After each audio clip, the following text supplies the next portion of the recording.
离电线杆远一点啊！离电线杆远一点啊！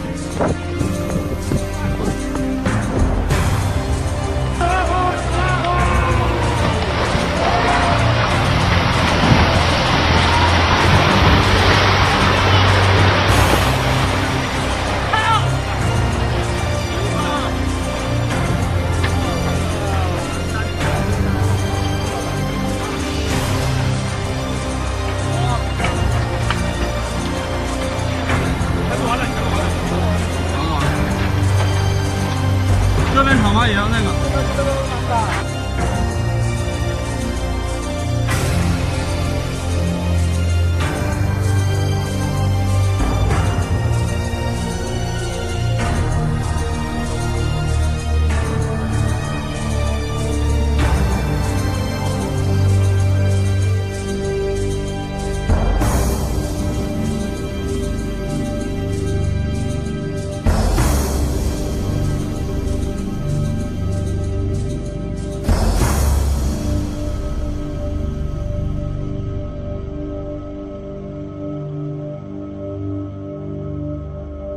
It used to be a busy industrial park in one of China's biggest cities, full of factories, shops and homes. Now that's all been buried under a thick layer of mud. Nearly 1,500 rescue workers have been on the scene throughout the night, trying to find survivors, a task hampered by the unstable ground. The landslide swept away everything in its path. 22 buildings have been destroyed, including 2 dormitories for local workers. An area of 20,000 square meters is covered with soil. The landslide also triggered an explosion at a nearby gas pipeline. Media reports suggest the landslide was caused by collapsing earth that had been dug up during construction work over the past 2 years. It seems the authorities did have some warning though, because they had time to evacuate hundreds of people before the landslide engulfed the area. More than 900 residents were evacuated. 7 people rescued from the landslide have been sent to hospitals. They do not have life-threatening injuries. People are spending the night in temporary shelters. Chinese President Xi Jinping has ordered local authorities to do all they can to help people affected by the accident. Questions are being raised about why an unstable mountain of earth was stored so near to a busy industrial area. The immediate focus, though, is on the search and rescue, in the hope of finding at least some of the missing still alive. In the video, this is the rescue site of the landslide in the southern city of Shenzhen. Over 30 buildings at Hengtaiyu, Liuxi, and Dejichong industrial parks are buried by excavated soil and construction waste, which are over 10 meters thick. The landslide covered an area of 380,000 square meters.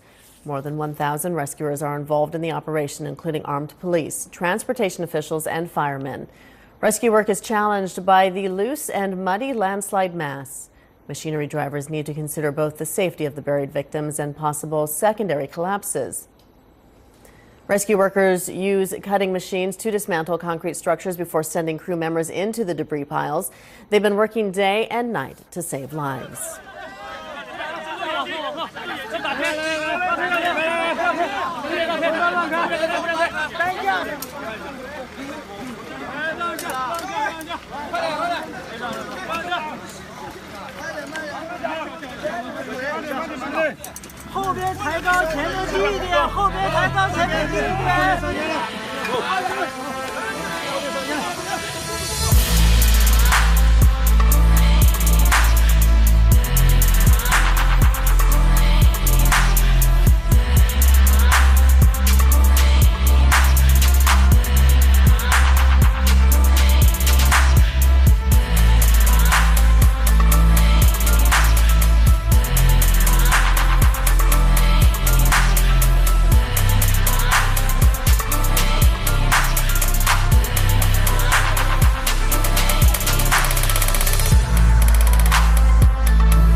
One man is dead and 9 others injured following an avalanche in northern Norway.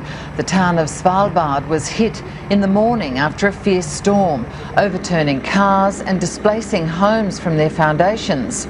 4 children are among the injured. Dozens of rescuers rushed to the scene and were forced to work in darkness because the town has no direct sunlight this time of year.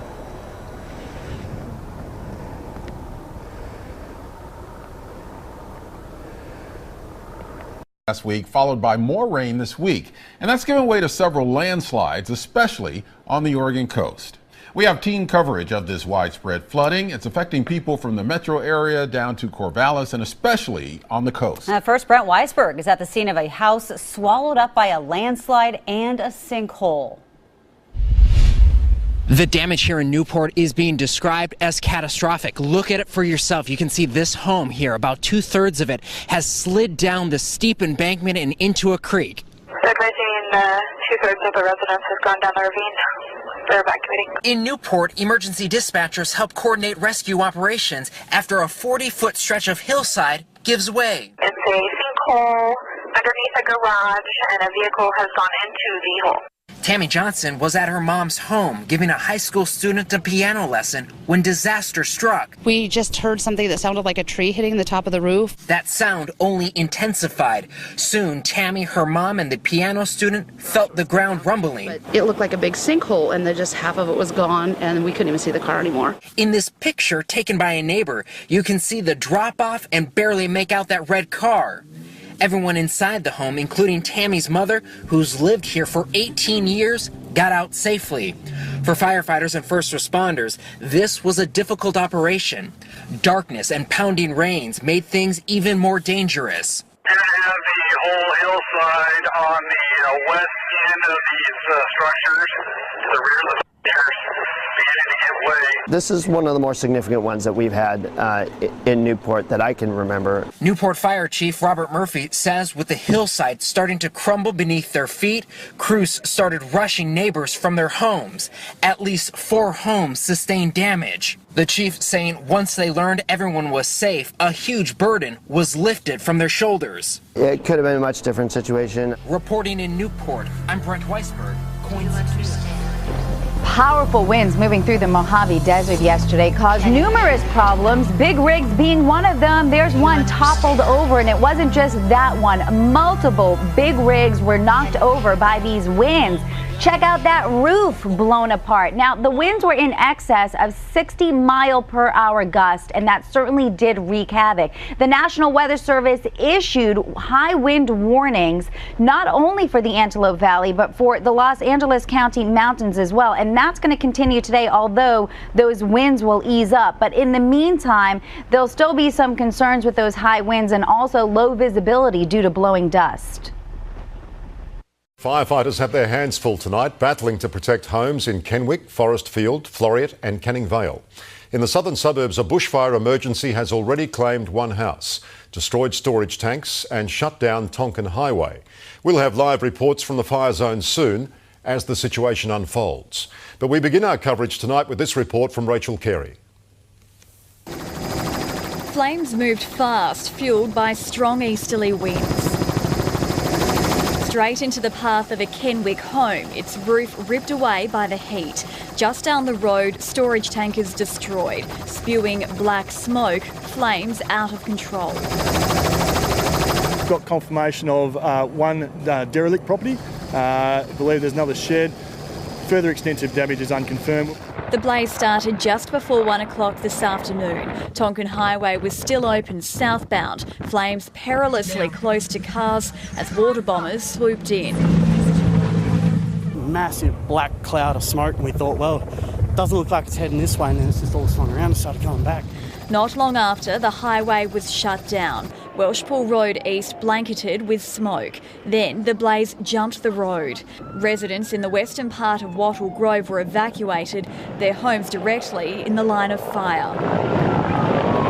But some were defiant, choosing to stay. Yeah, embers are coming, which is a sign the wind is turning. It's only one road coming up here, can't get out the other end. That's a real concern. Firefighters battling to save the Hartfield Country Club and Golf Course, which still isn't out of the clear. The fire started just metres away from a dog kennel. All of the pets were evacuated. Spot fires starting ahead of the fire front. Firefighters taking no chances. Forestfield, Kenwick and Wattle Grove all under threat. Firefighters don't know what sparked the blaze. The arson squad is investigating. Rachel Carey, Christmas attraction in Moscow, a 23-metre high, 100-metre long slide made from ice melted just 4 days after it opened. Most ice rinks in the country's capital have also melted. Before Tuesday's high of 7 degrees, the highest temperature in Moscow for December 22nd was recorded in 1936 at 4.4 degrees Celsius. The record-breaking temperatures are expected to continue throughout the week. This week in the central Russian region has been full of temperature records in the past days in many cities on the European side of Russia, including Moscow. Previous temperature records for this time of the year were broken. Wild winter weather is taking aim at millions. Pacific storms are slamming Washington, Oregon, and California. The heavy snow is complicating travel through the mountain passes. Several inches fell overnight in Northern California, and there are flood watches as rain drenches the lowlands. John Blackstone is in Mill Valley, California, just north of San Francisco. John, good morning. Good morning. Well, much of the country is having a mild winter so far. That's certainly not true in many parts of the West. Here in the San Francisco area, the mountain that feeds this swollen stream has received more than 7 inches of rain since Sunday. Further north, up in Oregon, the Portland region is having its wettest winter ever. Mountains throughout the West are being pummeled with snow. Certainly, the West, winter is roaring. A powerful storm system making its way across the Northwest is packing a dangerous mix of blinding snow, rain, and violent winds, strong enough to knock down power lines. When you see the conditions, it's bad. Several drivers were left stuck and stranded just southeast of Seattle when portions of Interstate 90 were buried under snow. We went off that first exit, but if we would have known this, we would have turned around and went back. Augie Dugar used his truck to help drivers stuck on the side of the road. You know, if you don't have a guy like me that comes along, you're going to sit there for hours and hours and hours. So if I can help you out, why not? The threat of an avalanche near Snoqualmie forced emergency crews to suspend the search for a skier who disappeared over the weekend. In Oregon, wind gusts of 55 miles an hour toppled trees, crushing cars and crashing into homes. I heard a loud boom, and then the whole house, it was like it was on a little trampoline, like it almost bounced. The winds were strong enough to blow this tractor trailer off the road. More than 35,000 people in the Portland area were without power. Rain is expected to continue here in the San Francisco area on and off through Christmas. And if you don't like wet weather, there's lots of snowy weather up in the mountains.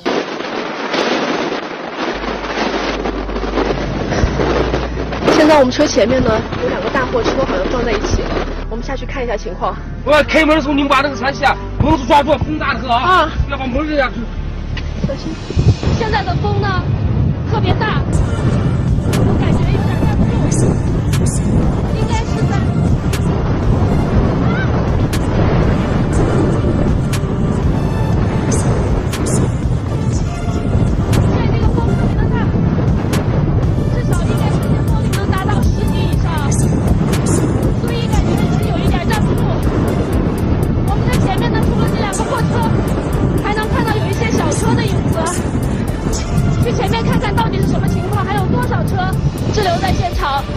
这个风打在脸上的感觉就跟刀割一样，因为里面夹杂着雪粒。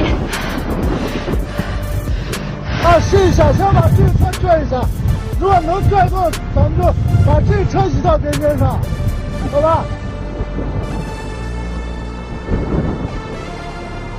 已经移开了，现在已经开了，现在我们把这个车待会溜到旁边上就行。 An encounter that raises tensions in the waters and airspace of the South China Sea.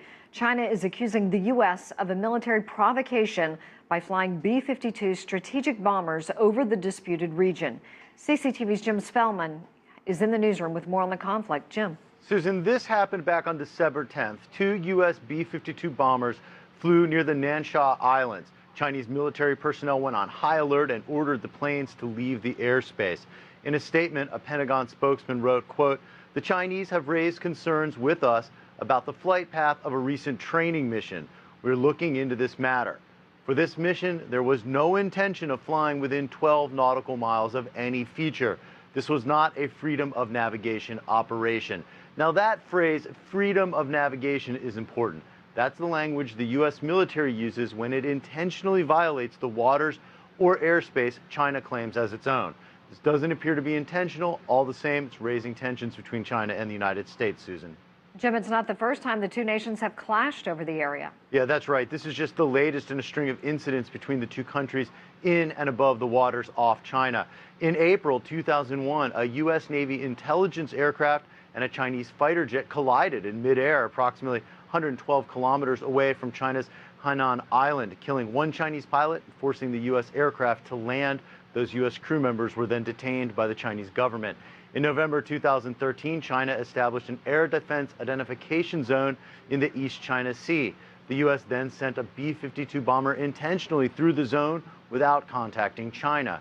In August 2014, a U.S. P-8 Poseidon surveillance plane was intercepted by Chinese fighters over the South China Sea. And in October 2015, the U.S. Lassen, a guided missile destroyer, sailed within 12 nautical miles of the Nansha Islands, despite warnings from the Chinese Navy. China now urging the U.S. to employ measures to prevent. A woman is in custody this morning after police say she appeared to deliberately ram her car into a crowd on the Las Vegas Strip. One person died and nearly 40 others are hurt. Police say the woman had a 3-year-old inside her car. It happened near the Paris Hotel and Casino. John Blackstone is in Las Vegas with reaction. In a moment of horror, the driver of this car barreled through a busy Las Vegas sidewalk. Witnesses say she had a toddler with her. People are like bouncing off the front of the car, and you can hear it. The windshield was smashed at this point, and she rode the sidewalk. People were punching the window trying to get the apparently child out of the back seat, and she accelerated again and just kept mowing everyone down. Emergency responders were forced to set up a triage center to attend to nearly 40 victims. The normally bustling Vegas Strip was partially shut down. One person is dead, and at least 6 more are in stable condition. She went up off the street onto the sidewalk 2 or possibly 3 times. And based on the evidence and information from our fatal investigators, at this point we are treating this as an intentional act. Police say the violent rampage started near the Planet Hollywood Resort. The suspect drove on and off the sidewalk, reaching the Paris Hotel and Casino. It literally looked like she wasn't even trying to stop the car. She was just sitting there, like, just looking straight forward, not even moving. Police say the suspect attempted to drive away, but was tracked down in a parking lot. Yes, she did drive off. We were able to get her detained, and she's being interviewed as well as being tested for impairment there. Police say the driver and the 3-year-old in the car were unharmed. Investigators are combing through surveillance video now. They've already done drug and alcohol tests. The car was going, witnesses say the car was going anywhere between 30 and 40 miles an hour as it mowed people down here on the Las Vegas Strip. Anthony, Vanita? A major change in U.S. blood donations. The FDA is officially lifting the nation's 3-decade-old ban on blood donations from gay and bisexual men. But there's a catch. The lifetime ban is being replaced with a new policy that requires gay and bisexual men to abstain from sex with another man for a year before being able to donate. Glenn Cohen is a bioethicist, a professor at the Harvard Law School, and he wrote about this issue for the Journal of American Medical Association. He joins us from Miami. It's great that officially the lifetime ban ends, but isn't it still effectively blocking most gay men from donating blood? That's right. For many gay men, this will be a de facto lifetime ban because it's very hard to stay celibate for an entire year. Okay, so what are the legal implications when a gay man or a bisexual guy goes into the blood bank or in a Red Cross drive and he's asked, have you had sex with another man in the past year, and lies about it? What if he really what if he's O positive, a universal donor, and really wants to give blood and lies about it? Is there a legal implication for him? Well, first of all, every bit of blood donated in the United States is tested repeatedly, so it's an extremely safe blood supply. Do people lie? Is it possible people lie? Perhaps. We don't have good data on this. But generally, if your blood is caught as HIV positive, it will be excluded from the blood supply. And the kind of testing that is done on all blood is extremely careful. So in reality, we don't have a lot of this. But if someone lies, more often I think it'll be a case of somebody maybe being mistaken, not knowing that they're HIV positive or getting the date wrong. And by the way, usually the ones you'll... HIV is not the only risk to the nation's blood supply. Are other high-risk donors treated the same way? So currently, before this change, men who had sex with men even once were excluded for their entire lifetime. But those who had sex with individuals who were HIV positive or individuals who had sex with someone who was a sex worker or a prostitute were excluded for a year. Now those three are converging. It'll be a year deferral for all three of those groups. But the blood is tested not just for HIV, but for a large number of diseases and disorders. The U.S. blood supply is extremely safe. The UCLA Williams Institute says as many as 2 million more people may be eligible now to donate blood without the deferral period. That would be 300,000 more pints of blood, up to a 4% increase in the nation's blood supply. So why is there still this reluctance to just end the ban completely with no restrictions? So that's exactly right, and many people, including myself, have urged FDA to adopt something more like the model in Spain or Italy, where we do individualized risk assessment rather than having a blanket ban. But FDA is a pretty conservative institution. It's taken it 32 years to go from a lifetime ban to a one-year ban, and we're hoping to push it a little bit further. FDA says it has good data from Australia that a one-year ban won't appreciably increase the risk to the blood supply. It doesn't feel as confident in the other data, though bioethicists like me have pushed them to look at the data from Italy and Spain, and even South Africa that has a 6-month ban. Glenn Cohen, thank you. At Istanbul Sabiha Gökçen Airport, a second cleaner was also injured. The cause of the explosion is being investigated. The Turkish company Pegasus Airlines said no passengers were on the plane at the time of the explosion and that operations were continuing normally. Police, armed with rifles and protective vests, have imposed tight security at the airport and search vehicles in the area. The U.S. military is revealing what caused a mysterious streak in the sky over the southwestern part of the country. People across 3 states spotted the fireball last night. U.S. Strategic Command says it was caused by Russian space debris returning to Earth. Anna Werner is here with details of the celestial light show. Anna, good morning. Good morning, Anthony. Well, it wasn't a bird, a plane, it wasn't Superman or even Supergirl. And no, it wasn't a meteor, but it could be seen for hundreds of miles and appeared alarmingly close to those who got a glimpse. What is that? What is it? What is that? It was the midnight mystery keeping people awake in parts of California, Arizona, and Nevada last night. A blazing bright light streaking across the sky. All right, yeah, it's just all over Facebook. Really wonder what it is. Local news stations were baffled. We have been getting all kinds of phone calls. We are hearing reports of a bright fireball. But what is it? We still don't know. Witnesses offered a variety of theories. Could be an airplane. Is that a really long shooting star? Might be a meteor. Is it Santa Claus? Others just watched in amazement. Wow. Liftoff. According to U.S. Strategic Command, which helps monitor thousands of items orbiting in space, the object was the remnant of a used Russian rocket, one that may have helped launch a Soyuz supply vehicle to the International Space Station on Monday, scheduled to dock this morning. Every day, hundreds and hundreds of tons of material slam into the Earth's atmosphere. But we're quite fortunate that most of these objects that are produced on Earth are tracked. And we can control, to some extent, what their characteristics are going to be when they come back to Earth. Look at it, it's coming apart right now. The Russian rocket is one of 16,000 space objects tracked by the Joint Space Operations Center, which had predicted the spacecraft would fall over Arizona Tuesday evening. Now, it's unclear for how long the Joint Operations Center knew about the rocket re-entry, as well as where any of the debris may have landed. Many thought that fireball was part of the Ursid meteor shower, which was also scheduled to appear last night. Nora?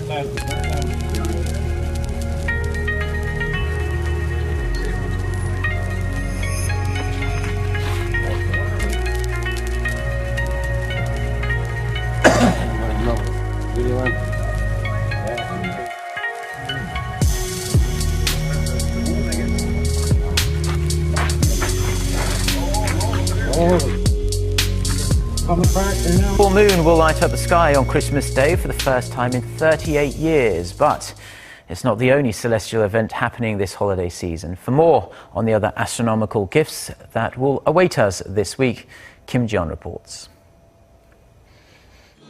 The prospects for a white Christmas in Korea this year are pretty slim, but there will be a lot of celestial magic to appreciate this holiday season. If you look at the night sky on Christmas Day, you'll see the last full moon of the year and the first on the holiday since 1977. The cycle of a full moon is about 29.5 days. We call the full moon a lucky moon if the cycle coincides with Christmas. The next lucky moon won't appear until 2034. The moon will be at its brightest at around 8 p.m. in Korea and should be visible with the naked eye. The second celestial event of the season will arrive just before that in the form of a giant asteroid about 2 kilometers long that will zoom past Earth on Christmas Eve. U.S. Space Agency NASA says the asteroid's flight path will be about 27 million kilometers away. That's more than 28 times the distance between the Earth and the Moon, so it doesn't pose a threat. However, the asteroid will be close enough for radar observations on Earth and is large enough to be visited by manned space missions. In order to see it, though, you might wish for the gift of an astronomical telescope under the tree. Monster tides, of course, hitting our beaches again today. The king tides are still here. Yeah, they are, and we have team coverage of everything the storm is bringing, starting with 10 News reporter Matt Mendes. He's live for us in La Jolla right now, and how do the waves and does all compare to yesterday, Matt? Oh, these tides here are impressive. Just take a look right here. You see that water just flowing over the wall. It's flooding the boardwalk here. My shoes are soaked.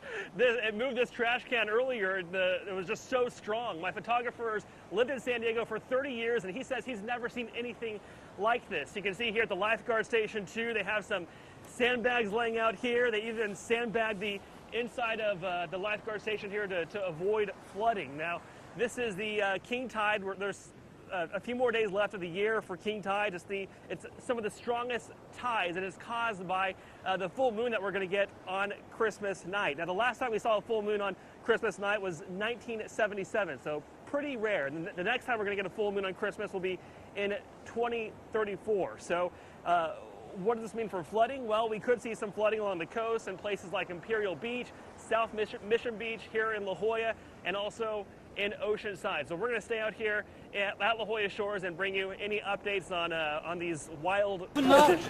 Back to you. They can barely believe what's just happened.